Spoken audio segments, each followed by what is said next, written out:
Welcome back, focused learners. Okay, let's dive right into this. Today, in this explainer, we are exploring an absolutely fascinating and profound topic that lives right at the intersection of hard science and the deepest mysteries of the human mind. We're looking at the physics of altered human consciousness. It's a subject that really forces us to completely reevaluate how we process information itself. Section 1. The Niels Bohr Paradox. You are not thinking. You are merely being logical. Let that sink in for a second.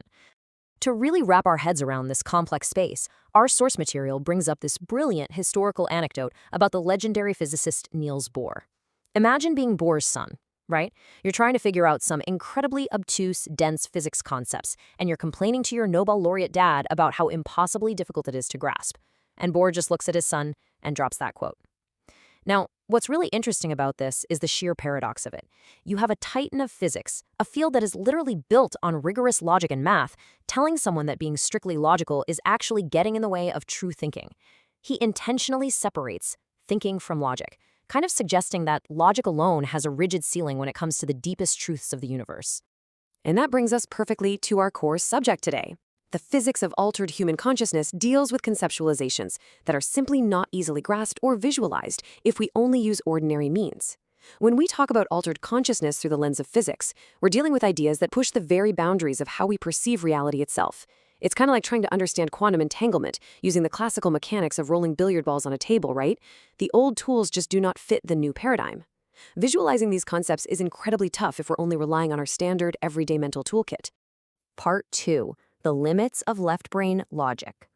So this is exactly where Niels Bohr's paradoxical quote applies perfectly to the difficult stuff we're exploring today. If you approach the physics of altered consciousness expecting it to behave like a simple mechanical equation, well, you're going to hit a brick wall. As the source text definitively states, left brain linear thinking is simply not enough here. In the context of ordinary logic, the left hemisphere of your brain absolutely loves step-by-step linear progression. A leads to B, which predictably leads to C. But trying to understand these incredibly obtuse concepts exclusively through that ordinary left brain linear thinking, it's inevitably going to fall short of a complete grasp. You'll be, exactly as Bohr put it, merely being logical rather than fully comprehending the big picture. Let's move to Section 3 and see how this builds. Right brain intuitive insight. So if linear logic isn't enough to fully map out altered human consciousness, what exactly is the missing ingredient we need to truly understand the source material? Well, let's look at it. On one side of the cognitive spectrum, we've got the ordinary left brain. That represents linear thinking and strict logic, the part of you that balances a checkbook or follows a driving route step by step. But on the other side, we have the right brain, representing intuitive insight. This is the part of you that suddenly just gets a joke or instantly senses the underlying mood in a room without a single word being spoken. This intuitive spark is exactly what Bohr might argue is a vital component of true thinking. The author points out that we really have to borrow Dr. Bohr's mode of expression here. To fully comprehend the physics of altered states, we can't rely on logic alone. No way. We have to actively blend that logic with a healthy dose of right brain intuitive insight. It's that synthesis of the two hemispheres that actually allows us to achieve a comfortable, complete grasp of what's going on. Section 4. The test of rational critique.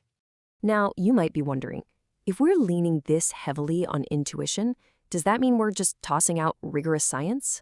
Absolutely not. Adding intuitive insight doesn't mean we're abandoning the scientific method or logical rigor at all. It's actually a chronological two-step process. Step 1. You must first achieve a complete, comfortable grasp of these concepts via that intuitive insight we just talked about. You gotta allow your mind to see the overarching framework first. Then comes step 2. You test that construction and its application via rational critique. So the crucial point is that intuition must partner with rational validation.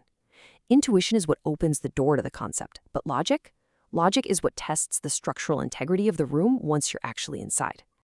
And the source material is very clear and super confident on this final outcome. The author notes that once this intuitive grasp is properly achieved, they're highly confident that the construction and application of these concepts will stand up to the test. They will absolutely survive rigorous logical critique. See, the logic isn't discarded, it's simply positioned as the validator of the concept rather than the sole discoverer of it. Which brings us to our conclusion for this explainer and a question that directly channels Niels Bohr's paradox. When tackling the biggest mysteries of reality, are you merely being logical, or are you ready to truly think? It's a profound challenge for all of us, isn't it?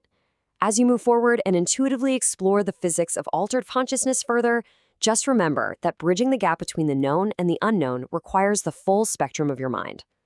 Thanks for joining me on this topic today. Keep your mind open and never stop learning.